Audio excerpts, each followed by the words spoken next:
19절까지 말씀입니다. 출애굽기 8장 16절부터 19절까지 말씀입니다. 여호와께서 모세에게 이르시되 아론에게 명령하기를 내 지팡이를 들어 땅에 티끌을 치라 하라. 그것이 애굽 온 땅에서 이가 되리라.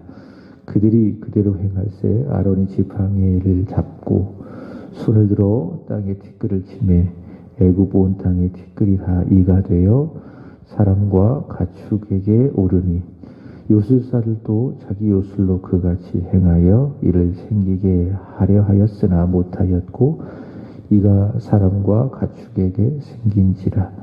요술사가 바로에게 말하되 이는 하나님의 권능이니이다 하였으나 바로의 마음이 완악하게 되어 그들의 말을 듣지 아니하였으니 여호와의 말씀과 같더라. 아멘. 새벽 기도회를 잘 마쳤습니다. 특별 새벽 기도회를 은혜 가운데에 잘 마쳤는데 우리가 말씀을 들었으니 이제 그 말씀이 기도 제목이 돼요. 우리가 새벽마다 모여서 교회를 위해서 기도할 때에 말씀대로 기도했으면 좋겠다라는 생각을 해봅니다. 하나님, 우리 새한교회가 주가 바라시는 이런 교회가 되기를 원합니다. 처음 사랑을 회복해서 주께 사랑하는 교회, 주를 사랑하는 교회가 되게 하소서. 주께 충성하는 교회가 되게 하소서. 진리를 사모하고 진리를 사수하는 교회가 되게 하소서. 그 어떤 죄도 용납하지 않는 거룩한 교회가 되게 하소서. 살아있는 교회가 되게 하소서. 살아있음을 넘어 열정 있는 교회가 되게 하소서. 그렇게 함께 새벽마다 기도해 주시기 바랍니다. 이러한 기도로 우리 기도의 목소리가 하나가 될 때에 그 기도가 천국에서 울려 퍼지고요. 주께서 들으시고 더 귀하게 여겨주시고 응답해 주실 줄로 압니다. 오늘부터 다시 출애굽기를 시작을 합니다. 오늘 완악한 바로와 애굽에 내려진 세 번째 재앙이죠. 이 재앙입니다. 첫 번째 재앙은 애굽의 젖줄이란 나일강을 피로 변케 하신 재앙입니다. 두 번째 재앙은 개구리 재앙이고요. 나일강도 그렇고 또 개구리도 그렇고 이 두 가지 모두 애굽 사람들이 우상들이 섬기는 신들인데 하나님께서는 이 두 가지 재앙을 통해서 완악한 바로를 심판하시고요. 동시에 그들이 섬겼던 신들은 거짓이다, 허구이시다, 허구다, 허상이다 라는 것을 하나님께서 드러내셔서 오직 여호와 하나님만이 살아계시고 참 하나님 되심을 애굽과 이스라엘 백성들에게 계시하신 것입니다.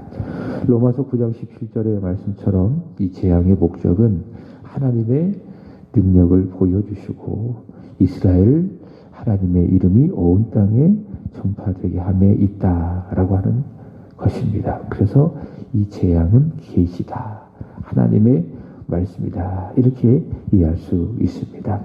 오늘은 세 번째 이 재앙입니다. 이 재앙. 요즘에 우리 권사님이 출애굽기 말씀을 들으면서 저번에는 모세에 꽂혔는데 요즘에는 아론에 꽂혔다라고 하셨는데요.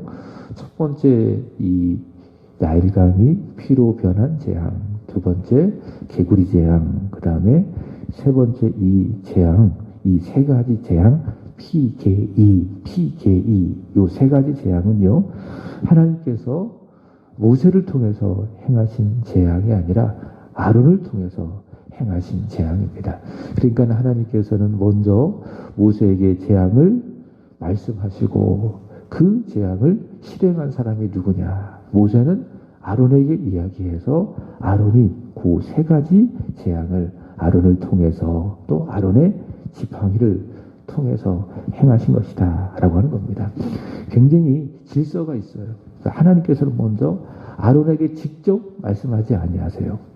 아론이 이 재앙을 실행하지 않았습니까? 근데 하나님께서는 아론에게 다이렉트로 말씀하지 아니하시고 제일 먼저 누구에게 이야기합니까?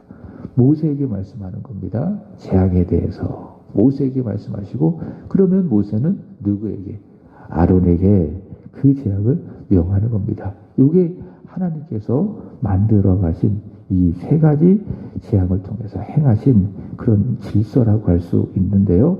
오늘 본문 16절 말씀을 보시면은 여호와께서 먼저 누구에게 말씀하십니까? 그렇죠. 모세에게 이야기하고, 또 모세는 누구에게? 아론에게 명령을 해서 이야기하기를 네 지팡이를 들어 땅에 티끌을 치라. 그것이 애굽의 온 땅의 이가 되리라. 그렇게 하나님께서는 말씀을 해 주십니다. 여기서 이가 과연 무엇일까? 이가 과연 무엇일까? 히브리어 단어 킨님이라고 하는 그런 단어인데요. 요즘에는 이가 없지요. 일종 석회라고 이야기하죠. 저도 초등학교 시절에 그때 이가 있었습니다. 그래서 참빗이라는 것이 있었습니다. 뭔지 아시죠? 굉장히 촘촘한 그런 빗인데 그 빗으로 이렇게 머리를 샥 빗으면은 뭐가 뚝뚝뚝 떨어져요. 이제 그게 소위 말하는 석회인데 그 석회가 알입니다. 그 알이 까지면 그게 이제 이가 되어지는데, 저희 둘째 아들 녀석도 관조 원앙초등학교 다닐 때에 그때 석회가 돌았어요. 그래서 어느 날 머리가 가렵다고 해서 보니까 머리에 뭐 이가 있더라고요. 그래서 그 참빗을 싹싹 빗었더니 벌레가 막 나오더라고요.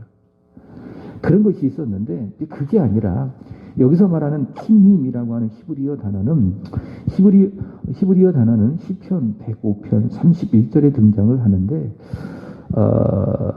이라고 하는 거는요, 애굽의 지리적인 환경으로 생각해 볼 때에 일종의 모기라고 할 수 있습니다. 모기의 일종인 각따귀. 저도 어제 확인을 해봤는데요. 모기처럼 생긴 각따귀라고 하는 그런 해충인데요. 사람과 동물의 눈이라고 하든지 코 속에 들어가서 굉장히 괴롭게 쏘아대는 해충이 바로 여기서 말하는 이라고 할 수 있습니다. 그러니까 우리가 생각하는 그런 이가 아니라 일종의 모기 같은 해충, 각따귀라고 볼 수 있다라고 하는 것입니다. 근데 이 이가요, 갑자기 생긴 것이 아닙니다. 개구리 같은 경우에는 아론이 손을 탁 들으니까는 나일강에서 개구리들이 확 올라오고 나르겠습니다. 그죠? 피로 변한 그 나일강에서 수많은 개구리 떼들이 애굽 전역으로 막 펄쩍펄쩍 막 뛰면서 올라오게 되어지는데, 여기서 말하는 이는 어떻게 생겼느냐 보십시오. 땅에 티끌을 쳤어요. 그 티끌이 변해서 무엇이 됐습니까? 그것이 바로 이가 되었다. 이 재앙이 되었다라고 하는 겁니다. 점점 재앙이 신비로워지고 있습니다. 티끌이 이로 변하는 재앙이 되는 겁니다. 16절과 17절 다시 보시면 하나님께서는 모세에게 이르시고, 모세는 아론에게 명령해서 그의 지팡이로 땅에 티끌을 치니 애굽 온 땅에 티끌이 다 이가 되어 사람과 그리고 가축을 공격을 하게 되었습니다.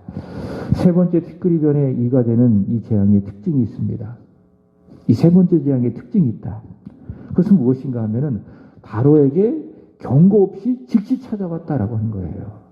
예를 든다면 첫 번째 출애굽기 7장 15, 16절의 말씀을 보시면은 첫 번째 재앙, 나일강이 피로 변한 재앙인데요. 하나님은 모세를 통해서 아침에 바로에게 가서 경고하는 겁니다. 경고한 다음에 그 다음에 하나님께서 나일강을 피로 변하게 만들었습니다. 내 백성을 보내라. 그들이 나를 섬길 것이니라. 아침에 바로에게 가서 경고를 하고 바로가 듣지 아니하니 나일강을 아론의 지팡이로 쳐서 피로 변하게 한 겁니다. 두 번째, 개구리 재앙도 마찬가지예요.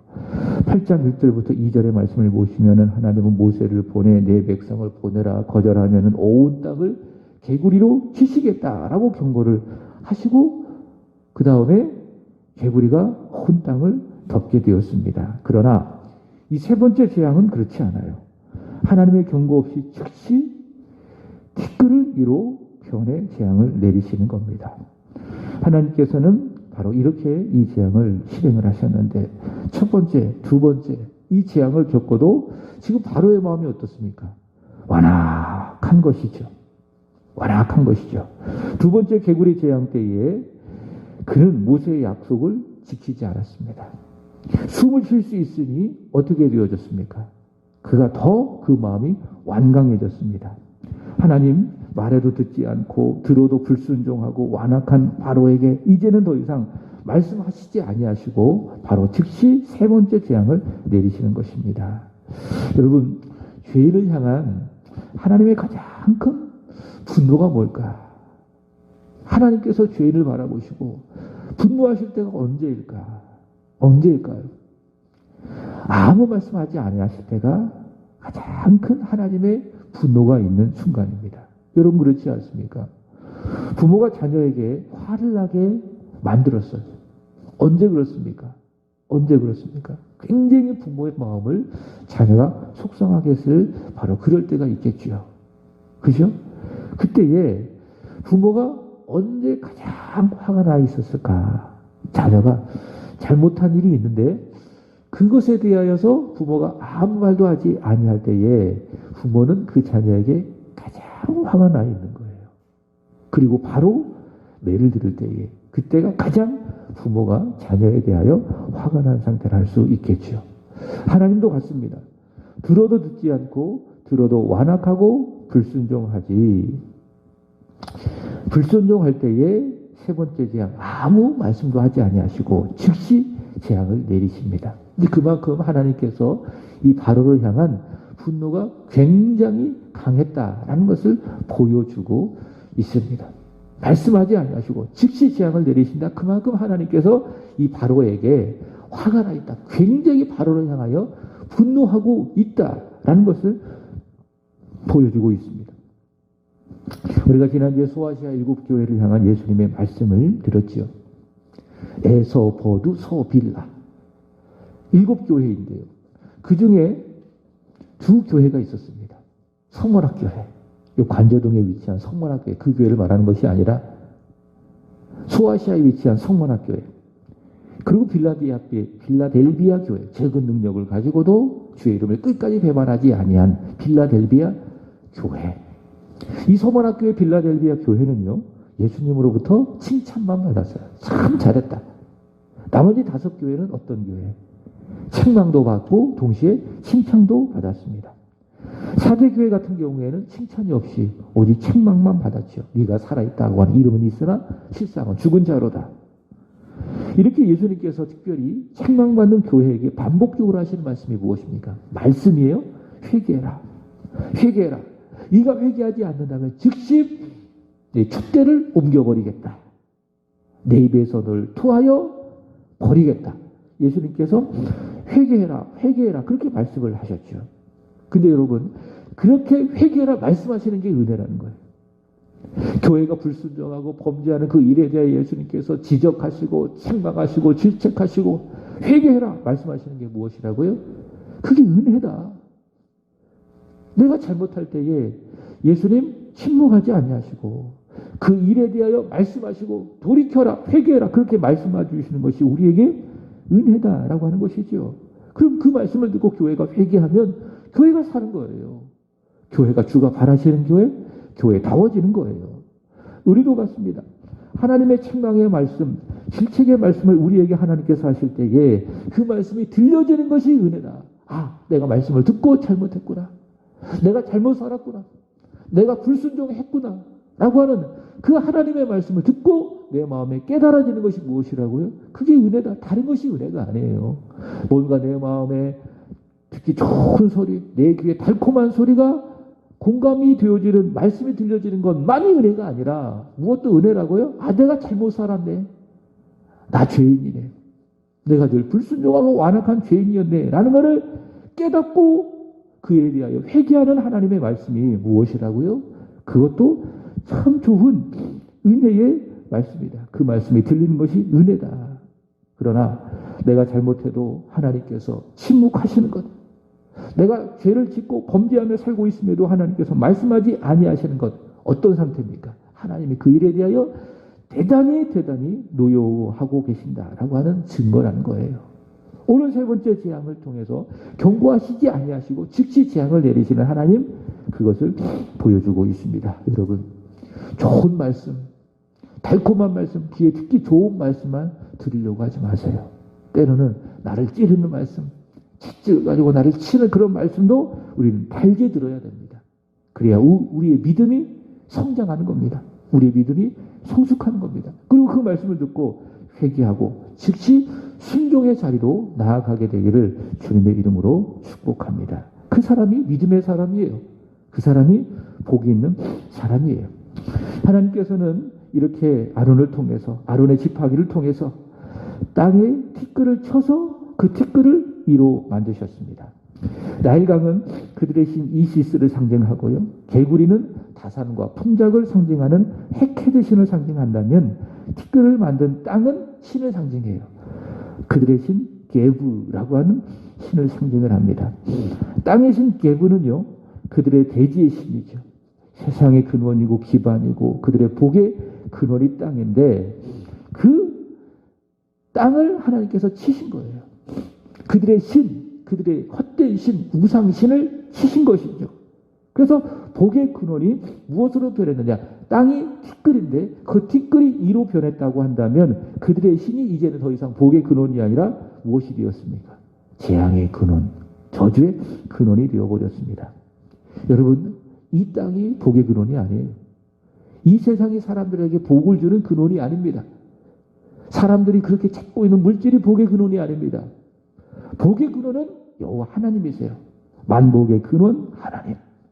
세상을 살게 하고 사람을 살게 하시는 분은 누구시다? 여호와 하나님이시다. 오직 그분만이 복의 근원이 되신다. 그 땅을 말씀으로 창조하신 여호와 하나님, 그 땅을 섭리하시는 여호와 하나님, 그 하나님만이 만복의 복의 근원이시다라고 하는 것입니다. 이 사실을 역대상 29장 11절은 이렇게 이야기합니다. 여호와여 위대하심과 권능과 영광과 승리와 위엄이. 참 놀라운 말씀입니다. 위대하심과 권능과 영광과 승리와 위엄이 다 주께 속하였으니, 참 좋은 말씀이죠. 이런 말씀 우리가 잘 듣고 이 말씀을 외우고 하나님께 기도할 때 올려드리는 거예요. 하나님, 영광, 권능, 승리, 위엄, 하나님의 존귀, 하나님의 모든 영광은 다 주께 속해 있습니다. 주님 홀로 높임을 받아 주시옵소서. 이런 기도를 많이 드리세요. 하나님 정말 기뻐하십니다. 내 간구와 내 바람을 하나님 앞에 올려드리는 것도 하나님이 기뻐하시지만, 그러나 하나님의 하나님 되심, 하나님의 그 존귀하심을 내 기도를 통하여 마음껏 고백할 때에 하나님 참 기뻐하시는 겁니다. 이게 먼저 그의 나라와 그 의를 구하는 기도예요. 그러면 하나님께서 이 모든 것들을 나에게 더해 주시는 거예요. 안다. 네가 필요한 것들을 안다. 하나님께서 다 알아서 우리에게 허락해 주시는 것입니다. 위대하심, 권능, 영광, 승리, 위엄 다 주께 속하였으니 천지에 있는 모든 것들이 다 주의 것이로소이다. 여호와여 주권도 주께 속하였고 주는 높으사 만물의 머리가 되심이니이다. 무슨 말씀이에요? 한마디로 말한다면 만복의 근원은 오직 여호와 하나님이시다라고 하는 것입니다. 여러분, 그 하나님을 더 굳게 믿으십시오. 더 하나님을 신뢰하시기 바랍니다. 그 하나님이 예수 안에서, 예수를 믿는 믿음 안에서 우리의 아빠, 아버지가 되었습니다. 그리고 우리에게 날마다 살아갈 복을 주시고 살아갈 은혜를 주시고, 그래서 우리는 바울처럼 고백할 수밖에 없는 것이죠. 모든 것이 은혜입니다. 모든 것이 하나님의 은혜입니다. 그래서 감사하고, 그러니까 감사하고, 그럼에도 불구하고 감사하고, 오늘도 이런 감사 예배로 하나님께 기쁨이 되기를 축복합니다. 16절 보시기 바랍니다. 요술사들도 이번에도 그와 같이 행해서 일을 만들려고 합니다. 하지만 뭐라고 이야기하죠? 18절 보시면 요술사들도 자기 요술로 그같이 행하여 이를 생기게 하려 하였으나 못했고 이가 사람과 가축에게 생긴지라 했어요, 못했어요? 못했어요. 첫 번째 재앙 전에 어떤 재앙이 있었는가 하면은 아론의 지팡이가 뱀으로 변한 이적을 바로 앞에 보였죠. 그때도 요술사들이 똑같이 흉내냈어요. 그렇게 만들었어요. 근데 어떤 일이 벌어졌습니까? 아론의 지팡이가 변한 그 뱀이 요술사들이 속임수로 변케 한 그 뱀을 삼켜버렸잖아요. 첫 번째 재앙, 나일강을 피로 변한 재앙도 똑같이 흉내냈어요. 두 번째 재앙, 개구리 재앙도 흉내내서 개구리를 애굽 땅으로 올라오게 됐습니다. 근데 그것이 지금까지 행했던 모든 기적이 속임수였다. 요술이었으니까, 마술이었으니까, 가짜였다는 사실이 바로 세 번째 재앙에서 드러났습니다. 했어요, 못했어요? 못했어요. 세 번째 재앙, 이 재앙을 통해서 그들의 요술은 눈속임이었다. 여러분, 요술사를 주관하는 영은 악한 영이고 사단입니다. 사단의 특징은 뭡니까? 거짓말하는 영이에요. 그 거짓은 반드시 드러나게 됩니다. 결국 사람을 망하게 합니다. 그러니까 사단은 거짓말장이에요. 다 거짓말이에요. 존재도 거짓이고 말하는 것도 거짓말이고 모든 말들이 다 뭐냐? 거짓이다. 심지어 예수님께도 다 거짓말했어요. 마태복음 4장의 말씀을 보시면은 광야에서 예수님께 다가와 시험하지 않습니까? 네가 나에게 절하면 이 모든 만국 땅을 너에게 줄 것이다. 그게 뭐라고요? 거짓말이에요. 예수는 그 거짓말에 속지 않으셨어요. 그러나 창세기 3장의 말씀을 보시면은 첫 아담과 하와는 그 거짓말에 넘어갔어요.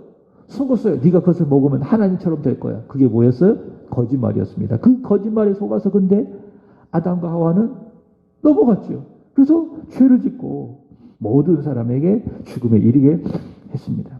사단은 거짓말하는 영이에요. 거짓이에요. 그러나 성령은 어떤 분이십니까?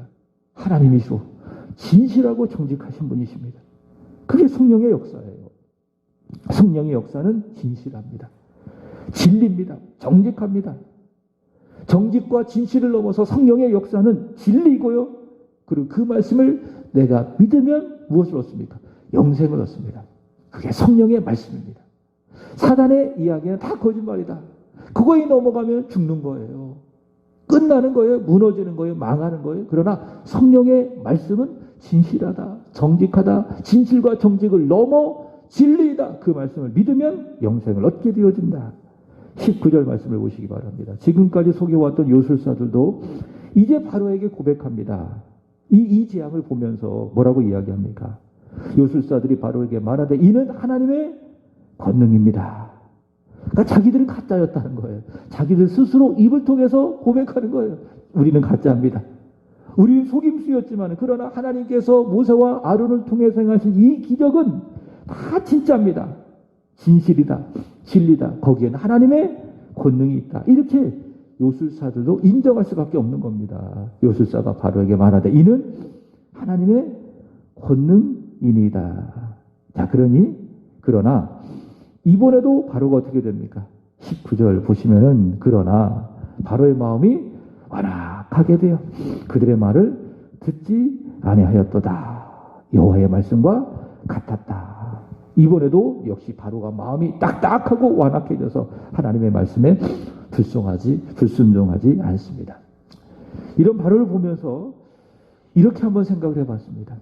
햇빛이 이렇게 쫙 비치고 있습니다. 햇빛이 태양으로부터 이렇게 비치고 있어요. 근데 그 햇빛 아래 두 가지 물체가 있어요. 하나는 얼음이 있어요.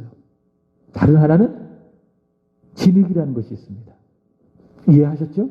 햇빛이 비추어져 있고 그 아래 얼음이 있고 그 다음에 진흙이 있고. 자, 햇빛이 비출 때에 얼음은 어떻게 됩니까? 녹죠. 그러나 진흙은 어떻게 됩니까? 햇빛이 비치면은 딱딱해지는 거예요. 그게 진흙이에요. 여러분, 바로는 어떤 존재와도 같아요? 얼음 같습니까? 진흙 같습니까? 진흙 같잖아요. 그렇죠?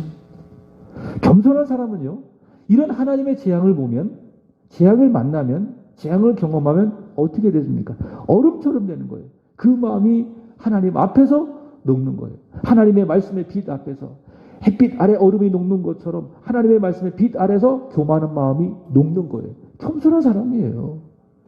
그러나 바로와 같은 사람은 그 햇빛을 보면서도 녹지 않고 오히려 딱딱해지는 진흙처럼 하나님의 말씀의 빛 앞에서도 그 마음이 오히려 완악해지고 오히려 딱딱하게 진흙처럼 굳어버리는 겁니다. 여러분, 하나님은요, 얼음처럼 말씀의 빛 앞에서, 햇빛 앞에서 녹는 얼음처럼 하나님의 말씀 앞에서 그 마음이 스르륵 녹아지는 사람을 정말 좋아하십니다. 그 사람이 겸손한 사람이에요. 그러니까 말씀을 들으면은 그 마음이 겸손해져야 돼요. 좋은 말씀이든 때로는 책망 말씀이든 그 하나님의 말씀 앞에 내 마음이, 교만한 마음이 녹아져야 돼요. 하나님 그런 겸손한 사람을 좋아하십니다. 기뻐하십니다. 그리고 그 사람에게 더 큰 은혜를 주세요. 그러나 말씀을 딱 들으면은 그 말씀 앞에 오히려 더 그 마음이 닫혀지고 그 마음이 완악해지고 마치 바로처럼 그 마음이 완강해지는 이 사람을 하나님은 절대로 기뻐하지 아니하십니다. 그 마음이 교만한 데는 하나님은 아주 싫어하십니다. 미워하시고 대적하십니다. 여러분 오늘 하루도 겸손한 마음으로 하나님 앞에 서시고 말씀이 제 안에 임할 때에, 우리 안에 임할 때에 그 말씀이 녹아 겸손해져서 그 말씀 앞에 순종하는, 그리고 순종을 넘어 지켜 복을 받는 오늘 하루, 또 앞으로 저와 여러분의 일생이 되기를 축복합니다. 오늘도 최고의 감사의 예배로 하나님을 기쁘시게 하는 추수감사 주일이 되기를 주님의 이름으로 축복합니다. 기도드리겠습니다. 하나님 아버지, 정직한 영 성령의 역사로 우리를 구원해 주셔서 감사합니다. 예수를 믿고 구원을 받았사오니 하나님 겸손의 마음을 주시고 말씀의 빛 앞에 진흙처럼 굳어지는 교만한 마음을 가진 자가 아니라 얼음처럼 말씀의 빛 앞에 녹아지는 진정한 마음이 겸손한 사람이 되게 하여 주시옵소서. 하나님 겸손한 마음으로 오늘도 예배드려 하나님께 기쁨이 되게 하여 주시고 오늘도 최고의 추수감사 주일 예배로 진정한 예배의 성공자가 되게 하여 주시옵소서. 하나님 아버지, 오늘 중고등부와 청년들을 위하여 간절히 기도드리는 날입니다. 오늘도 먼저는 중고등부 성경고 모임을 기억해 주시기를 원합니다. 모임 가운데 임재하시고 말씀을 통해서 우리 아이들 하나님의 은혜를 받게 하시고 예수를 만나게 하여 주시옵소서. 오늘도 중고등부 청년들이 연합하여 하나님 앞에 예배 가운데 드려지는 특별한 찬양을 기쁘게 받아주시기를 원하며 그 찬양 하나님이 연락하시는 최고의 예배 영광의 제물이 되게 하여 주시고 찬양하는 우리 중고등부 청년들의 마음속에 하나님의 나라, 의, 평강, 희락이 임하게 하여 주시고 저들의 인생이, 저들의 삶이 주 안에서 잘 되어지고 형통케 되어지는 복이 있게 하여 주시옵소서. 이 새벽에도 하나님 앞에 간절히 기도하기를 원합니다. 말씀 붙들고 기도하게 하시고 특별히 지난주 새벽 기간 주셨던 말씀처럼 주가 바라시는 교회가 되기를 위하여 간절히 기도하는 그런 시간이 되게 하여 주시옵소서. 구주의 성령으로 충만하게 하여 주시고 새벽에 도우시는 하나님 기도 가운데 더 깊이 만나게 하시옵소서. 주님을 사랑합니다. 예수 그리스도의 이름으로 기도하옵나이다. 아멘. 하늘에 계신 우리 아버지여, 이름이 거룩히 여김을 받으시오며